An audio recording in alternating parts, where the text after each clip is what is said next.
সুপ্রিয় শিক্ষার্থীবৃন্দ, তোমাদের সকলকে শুভেচ্ছা জানিয়ে শুরু করছি আজকের অনলাইন ক্লাস।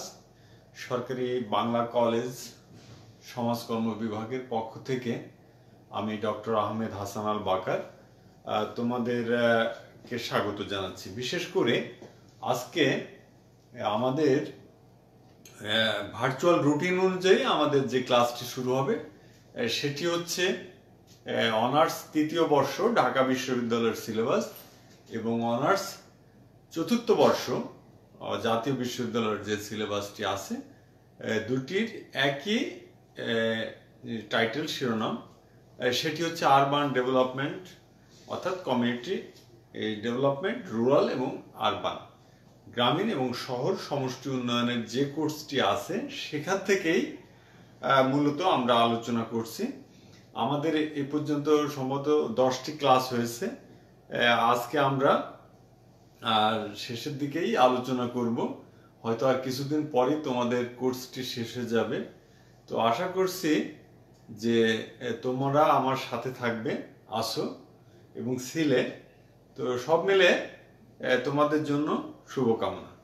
তো আজকে আমাদের 23 নভেম্বর 2020 যে ক্লাসটি, সেই ক্লাসে তোমাদেরকে স্বাগত জানাচ্ছি এবং তোমাদের বিশেষ করে তৃতীয় বর্ষ এবং চতুর্থ বর্ষ শিক্ষার্থীদের এবং যারা শুনছেন প্রত্যেককেই আজকের অনলাইন ক্লাসে স্বাগত।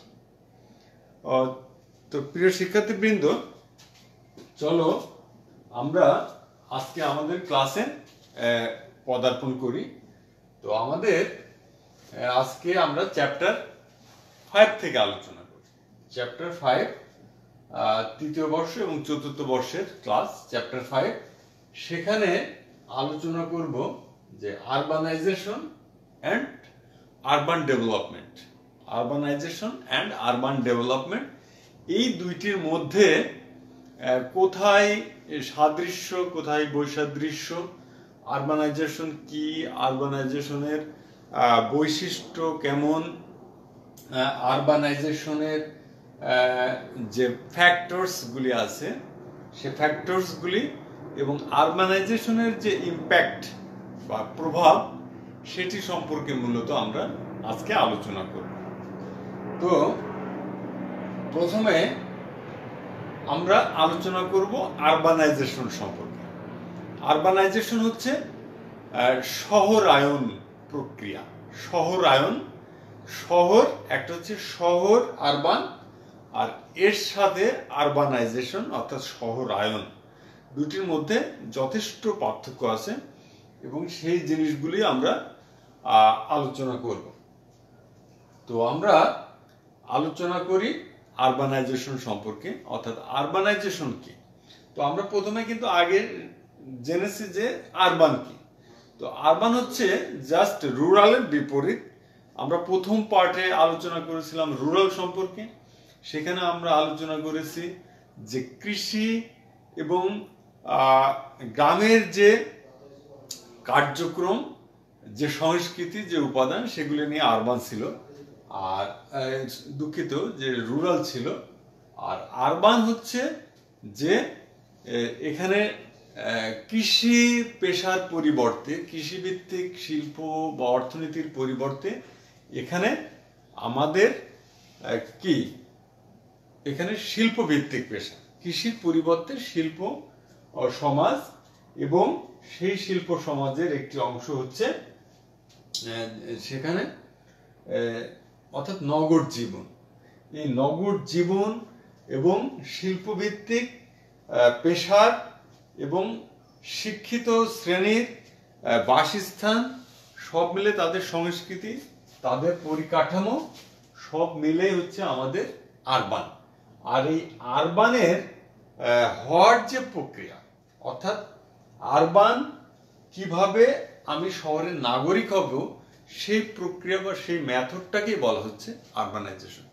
অর্থাৎ আরবানাইজেশন হচ্ছে মূল কথা শহুরে হবার যে প্রক্রিয়া।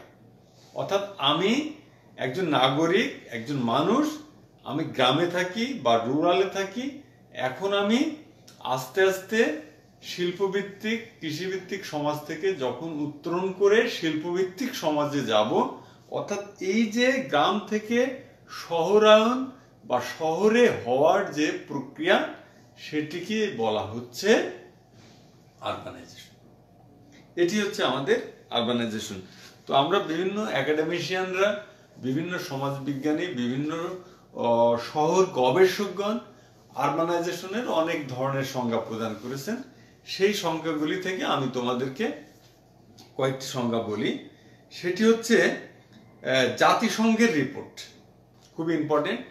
জাতিসংঘ তার রিপোর্টে বলছে যে urbanisation is the process whereby an increasingly of country's population live in urban locality, অর্থাৎ দেশের জনসংখ্যার একটি ক্রমবর্ধমান অংশ শহরে বসবাস করার যে প্রক্রিয়া, সেটিকেই বলা হচ্ছে শহরায়ন।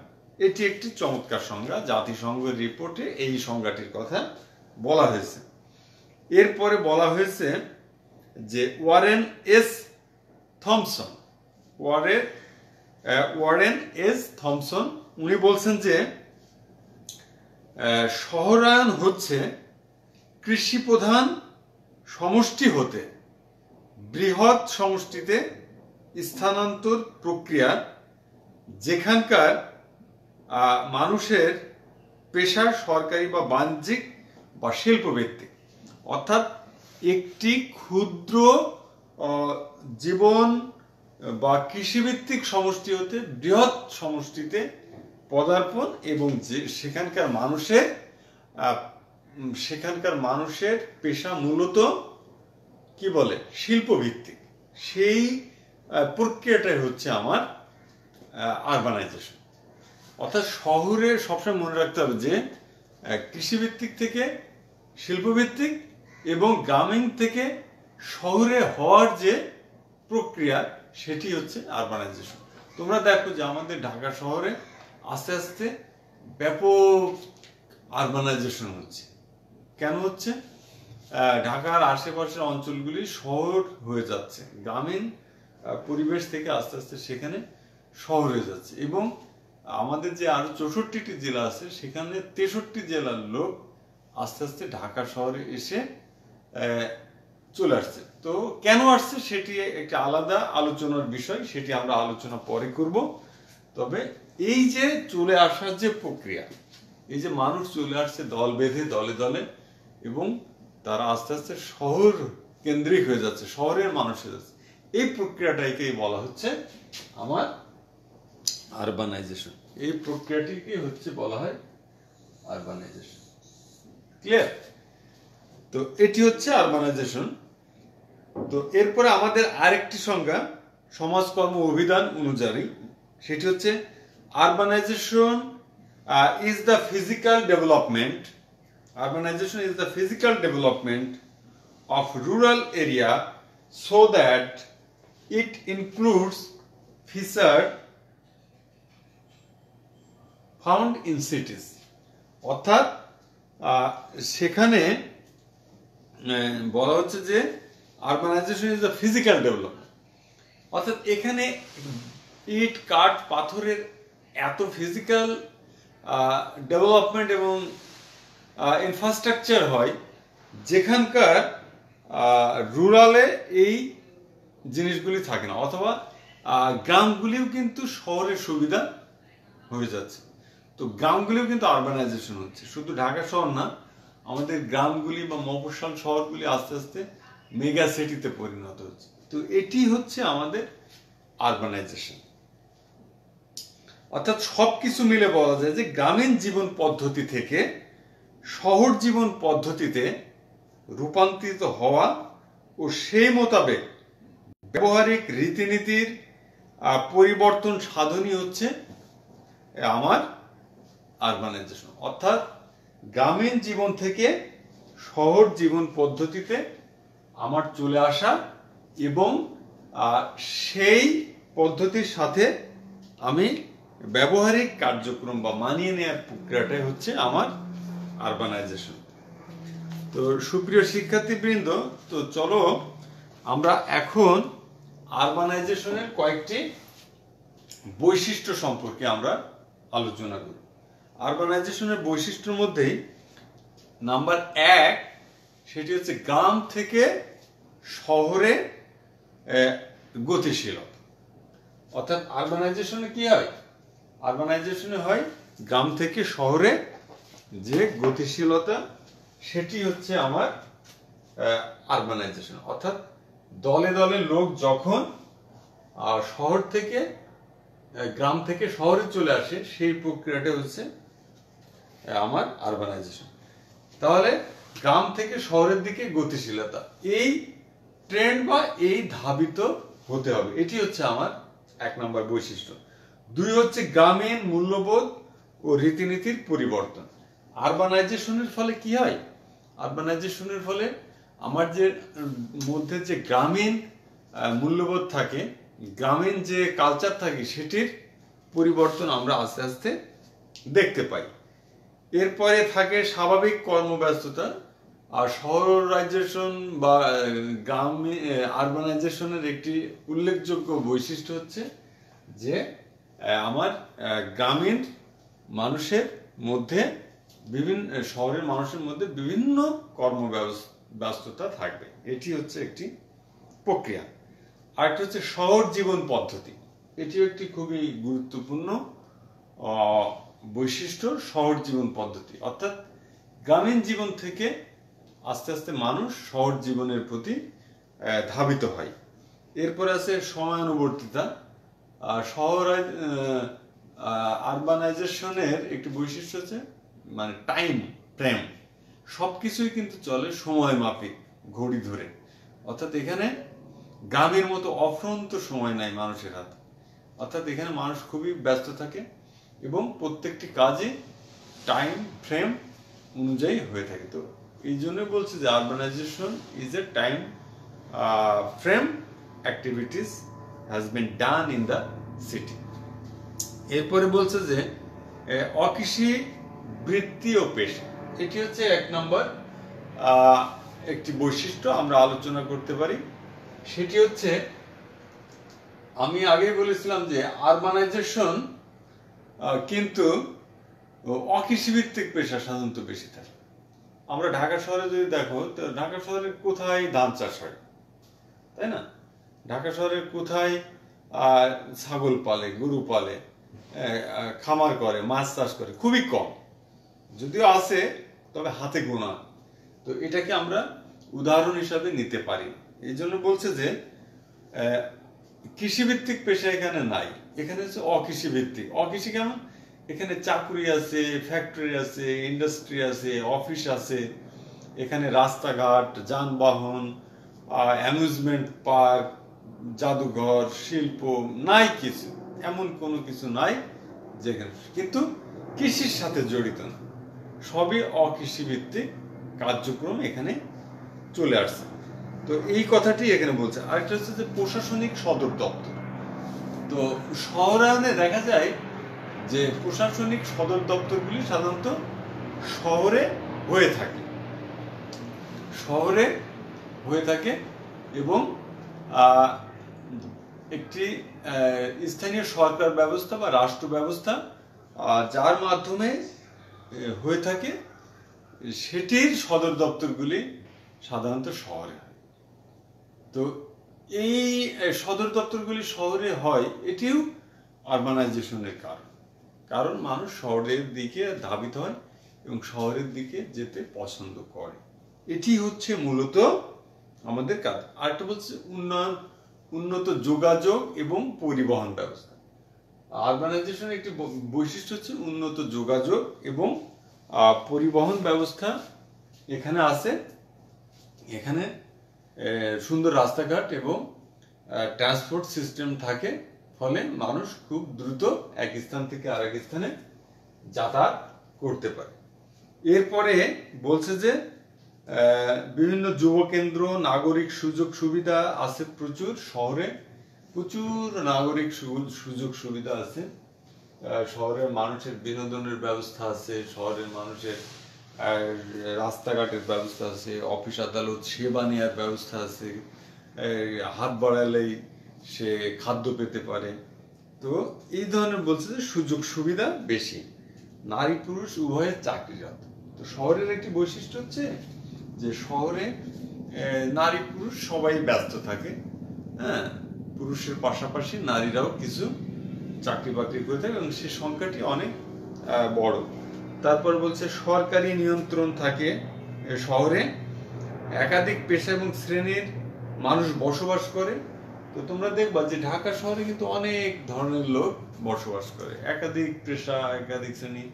এখানে মোটে মজুর কুলু থেকে শুরু করে একদম রাষ্ট্রের সর্বোচ্চ পর্যন্ত শহরে বসবাস করে।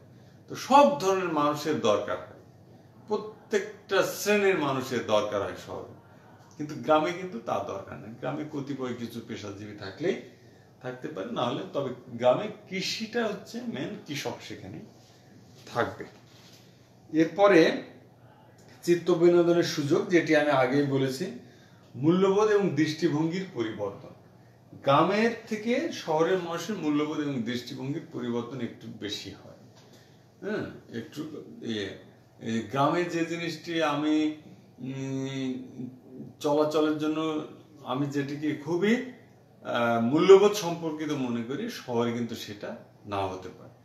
গ্রামে একজন আরেকজনকে চেনে, গ্রামের মানুষ একে অপরকে সম্মান করে, সেখানে শিক্ষক, ধর্মীয় নেতা, অ্যাডাল্ট লিডার্স, গ্রামের মুরব্বীদেরকে মানুষ অনেক সম্মান করে এবং তাদেরকে মেনে চলে। কিন্তু শহরের আসলে কেউ কাউকে সাধারণত চেনে না, সবাই একঘেয়েমি থাকে, একাগ্র চিত্রে থাকে। এই জন্য এখানে বেশি মূল্যবোধের দৃষ্টিভঙ্গি বা মূল্যবোধের অবক্ষয়টা একটু বেশি শহরে।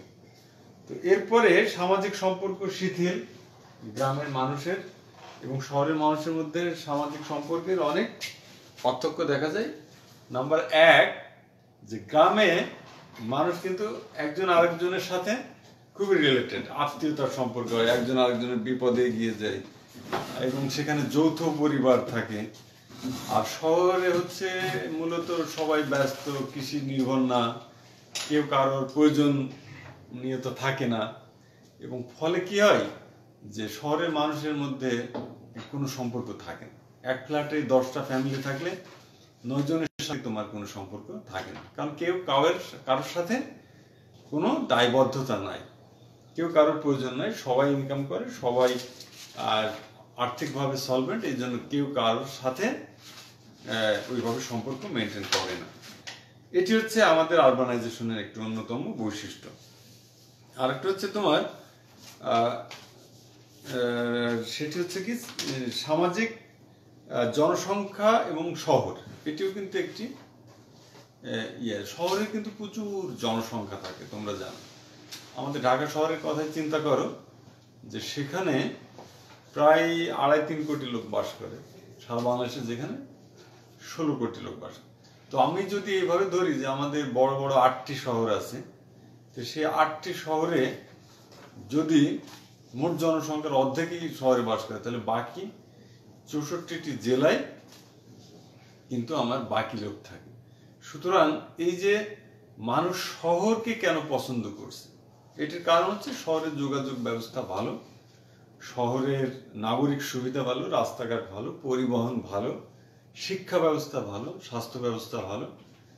ফলে মানুষ অনেকটা প্রাকৃতিক জগৎ ছেড়ে অনেক ন্যাচারাল খাবার এবং সুন্দর পরিবেশ থেকে সেগুলোকে বঞ্চিত করে জীবনের তাগিদে এই সুযোগ সুবিধার কারণে সে কিন্তু শহরে চলে আসে। এই জন্য বলা হচ্ছে যে শহরের জনসংখ্যা কিন্তু এই কারণে আস্তে আস্তে বেশি হয়। তো আরো কিছু কারণ থাকতে পারে, সেটা আমরা উপাদানে আলোচনা করব।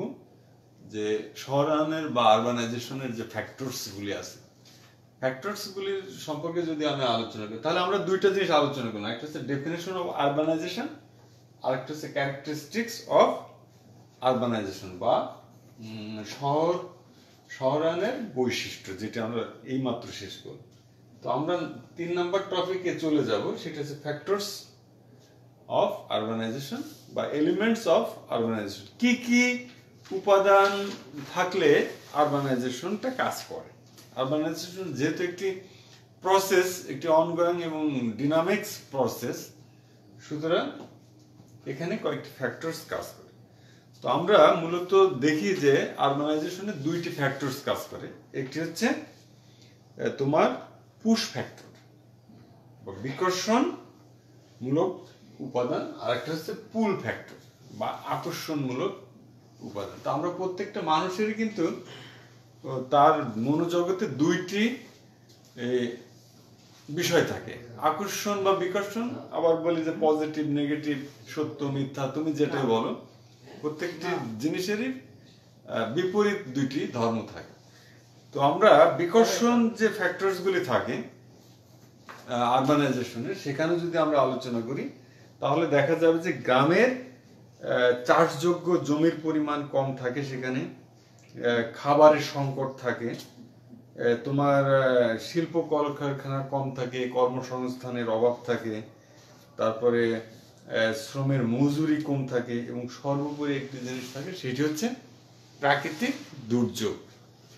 এই যে প্রাকৃতিক দুর্যোগ, খাবারের সংকট, রাস্তাঘাটের খারাপ অবস্থা, শিক্ষা ব্যবস্থা ভালো না, ফলে কি হয় যে এই যে নেগেটিভ কারণগুলি তোমাকে শহরে আসতে বাধ্য করে। এটিকে বলা হচ্ছে বিকর্ষণ দ্বন্দ্ব। অর্থাৎ এটি হচ্ছে পুশ ফ্যাক্টর, আমি ঠেলে দিচ্ছি। পুশ মানে কি? ঠেলে দেয়া। আর পুল মানে কি? কাছে টানা। তো পুশটা কখন করে? যে মানুষ যখন গ্রামে টিকতে পারে, অর্থাৎ বাধ্য করে, সে গ্রামে থাকতে চায়, সে শহরে যেতে চায় না, কিন্তু বাধ্য করে। আমার নদীর পাড়ে একটি বাড়ি আছে, আমার গ্রাম আছে, গ্রাম ধরে বিলীন হয়ে গেল, ফলে কি হবে? আর কালকে আমার অনেক টাকা ছিল, অনেক ঘর বাড়ি ছিল, জমা জমি ছিল, কিন্তু রাতের পোহালে দেখা যাচ্ছে আমি নিঃস্ব, আমি গৃহহীন। কি করব? তখন ছেলে সন্তান পরিবার নিয়ে তখন চলে আসে সে শহরে। এসে কোথায় থাকে? বস্তিতে ওঠে বা খুপড়ি ঘরে ওঠে, এবং শহরে যেহেতু সহজে কাজ মেলে, কোনো একটা কাজ চালিয়ে নিতে চলে যায়। তো এভাবে কিন্তু সে গ্রামে আসতে চায় নাই, কিন্তু গ্রাম তাকে বাধ্য করলো।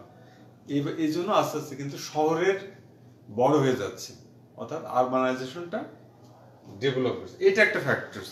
আর একটা বলছেন যে আকর্ষণমূলক বা পুল ফ্যাক্টর, অর্থাৎ গ্রামে খুব ভালো আছো তুমি, তারপরেও আরো ভালো থাকার জন্য তুমি কি করো? তুমি শহরে চলে আসো। অর্থাৎ তুমি গ্রামে আসো, তুমি তোমার সন্তানের ভালোর জন্য শহরে চলে আসো। তুমি গ্রামে কৃষিকাজ করো আরো টাকা ইনকামের জন্য, চাকুরির আশায়, চাকুরির লোভে তুমি শহরে চলে আসো। তুমি উন্নত চিকিৎসার জন্য গ্রাম ছেড়ে চলে আসো। অর্থাৎ যে মোহগুলা, যে আকর্ষণগুলা শহর তোমাকে টেনে নেবে, সেটাই হচ্ছে পুল। অর্থাৎ তোমাকে টেনে নিচ্ছে শহরের নাগরিক সুযোগ সুবিধা, শিক্ষা ব্যবস্থা, যেগুলি আমাকে গ্রাম বিতাড়িত করতেছে না, কিন্তু আমার আকর্ষণের কারণে আমি চলে আসছি। এটি হচ্ছে আমাদের শহরের যে স্প্রেড বা শহর বড় হওয়ার পিছনে একটি কারণ, যে মানুষ একটি অদৃশ্য হাতছানির কারণে সে চলে আসে শহরে। তো সুপ্রিয় শিক্ষার্থীবৃন্দ, এই হচ্ছে আমাদের ফ্যাক্টরস। এই ফ্যাক্টরস গুলি আমরা বিভিন্ন পয়েন্টস আকারে লিখবো। পুল ফ্যাক্টর এবং পুশ ফ্যাক্টর দুইটি আলাদা আলাদা করে আমি যেগুলি আলোচনা করলাম, এইগুলোই তোমরা পয়েন্টস আকারে লিখবে, তাহলে একটু বড় প্রশ্ন হয়ে যেতে পারে। এরপর আমরা লাস্ট টপিক আজকে আলোচনা করে শেষ করে দিই, সেটি হচ্ছে ইম্প্যাক্ট অফ আরবানাইজেশন। অর্থাৎ আরবানাইজেশনের প্রভাবটা কোথায়? আরবানাইজেশনের ফলে কি প্রভাবিত হচ্ছে? আমরা যে আস্তে আস্তে শহরে হচ্ছে বা আরবান সিটিজেন লাভ করি, তো এই আরবান সিটিজেন হওয়ার পিছনে আমার কি কি প্রভাব আছে? তো আরবানাইজেশনের প্রভাব অনেক। এই প্রভাবটাকে আমরা সাধারণত দুইটি ওয়েতে আলোচনা করব। তো তোমরা সবসময় জানো যে প্রত্যেকটি প্রভাবের নেতিবাচক এবং ইতিবাচক দুইটা প্রভাব থাকে। হ্যাঁ, প্রত্যেকটা জিনিসের ভালো এবং খারাপ দুইটি বিষয় থাকে। তো আমরা ভালো ইম্প্যাক্ট যদি আলোচনা করি, পজিটিভ ইম্প্যাক্ট, সেখানে হচ্ছে যে কর্মসংস্থানের সুযোগ, তো অবশ্যই এটি একটি ভালো দিক যে শহরায়ন যদি আমরা ঘটাতে পারি তাহলে অবশ্যই কর্মসংস্থান সৃষ্টি হবে। হ্যাঁ, তো এটি তো ভালো। তো গ্রামে না খেয়ে থাকার থেকে তো শহরে ঘিঞ্জি পরিবেশে তো আমি খেয়ে পরে বেঁচে থাকাটা ভালো। তো তো এটা হচ্ছে শহরের একটা ভালো দিক যে শহরে প্রচুর কর্মসংস্থান সৃষ্টি হয়। তো তোমরা দেখবো যে মানুষ দলে দলে গ্রাম থেকে চলে আসে শহরে রিক্সা চালায়। হ্যাঁ, তো সে তো ইনকাম করে, সে তো জাতীয় জিডিপিতে তার তো অবদান আছে, তাই না? সে তো গ্রামে অলস জীবনযাপন কাটায়, শহরে সে হাড় ভাঙা পরিশ্রম করে, কিন্তু সে তো অর্থ ইনকাম করে, অর্থাৎ এবং জিডিপিতে তার অবদান আছে। সুতরাং দেশের উন্নয়নে তার অবদান অনেক। এই জন্য কর্মসংস্থান একটি বড়। তারপরে সামাজিক নিরাপত্তা, শহরে আমাদের সামাজিক নিরাপত্তা আছে, অর্থাৎ খাদ্য, বস্ত্র, বাসস্থান, চিকিৎসা, এই বিষয়গুলো শহরে খুব সহজেই পাওয়া যায়। তো এটা একটি ভালো দিক। যাতায়াত ব্যবস্থা, তো একটি দেশ যদি আস্তে আস্তে শহর হয়ে যায় তাহলে তার যাতায়াত ব্যবস্থা আলটিমেটলি উন্নতি হবে, এটাই স্বাভাবিক। তোমরা দেখো কানাডা এবং অস্ট্রেলিয়া, আর সেখানে মাত্র 2% লোক বাস করে মোট ল্যান্ডের। হ্যাঁ, মোট জমির 2% 3% চাষ হয়, মাত্র 1.5-2 কোটি লোক বাস করে, অর্থাৎ একটা মহাদেশ আগে। কিন্তু তাদের আবার 90% লোক শহরে বাস করে। তো শহরগুলি তাদের খুবই সিমসাম সুন্দর করে সাজানো, এবং ফলে কি হচ্ছে যে দেশের জমি তো নষ্ট হচ্ছে না, কারণ মানুষ তো সব একটা নির্দিষ্ট কিছু জায়গায় বসবাস করে এবং তারা উন্নত যোগাযোগ ব্যবস্থা সৃষ্টি করে নিয়েছে নিজেদের মধ্যে, সেটা প্রযুক্তিগত যোগাযোগ হোক আর অবকাঠামোগতই হোক, রাস্তা, ব্রিজ, কালভার্ট, বাস, ট্রেন, লঞ্চ, উড়োজাহাজ, যেটাই বলো। তো এটি একটি ভালো দিক যে যাতায়াত ব্যবস্থা উন্নত হয়। তারপরে সামাজিক নিরাপত্তা আলোচনা করেছি আমরা। তারপরে উৎপাদন বৃদ্ধি পায়। শহর মানেই তো শিল্প কারখানা, শহর মানেই তো কর্মসংস্থান। তো যেখানে শিল্প কারখানা এবং কর্মসংস্থান থাকবে সেখানে উৎপাদন বৃদ্ধি পাবে, এটি তো স্বাভাবিক। তো উৎপাদন বৃদ্ধি মানেই হচ্ছে ন্যাশনাল জিডিপি গ্রোথ, হ্যাঁ, ডোমেস্টিক গ্রোথ। তো ডোমেস্টিক গ্রোথ হলেই তো আমাদের ডোমেস্টিক ইনকাম থেকে পার্সোনাল ইনকাম, মাথাপিছু ইনকাম, এগুলো আস্তে আস্তে বাড়তে থাকবে, মানুষের জীবনযাত্রা বাড়বে।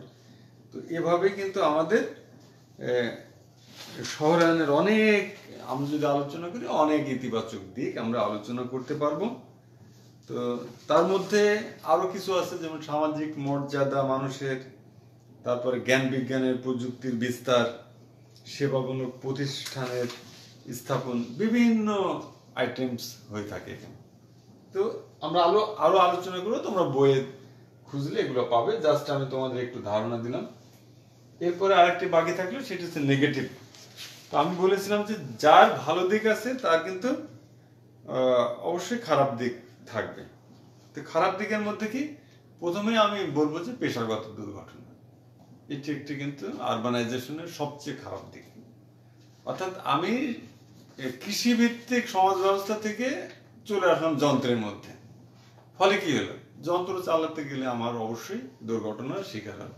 এখানে তুমি দেখো শিল্প দুর্ঘটনা, বছর বছর আগুন লাগে, মানুষ পুড়ে যায়, গার্মেন্টস ফ্যাক্টরিতে আগুন লাগে, অসন্তোষ, শ্রম অসন্তোষ, বাসের সড়ক দুর্ঘটনা। তো সড়ক দুর্ঘটনা একটি মহামারী আকারে ধারণ করে।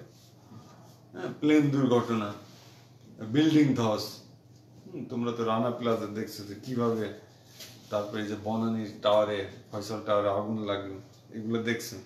তো এগুলো কিন্তু আমাদের খারাপ দিক শহরের।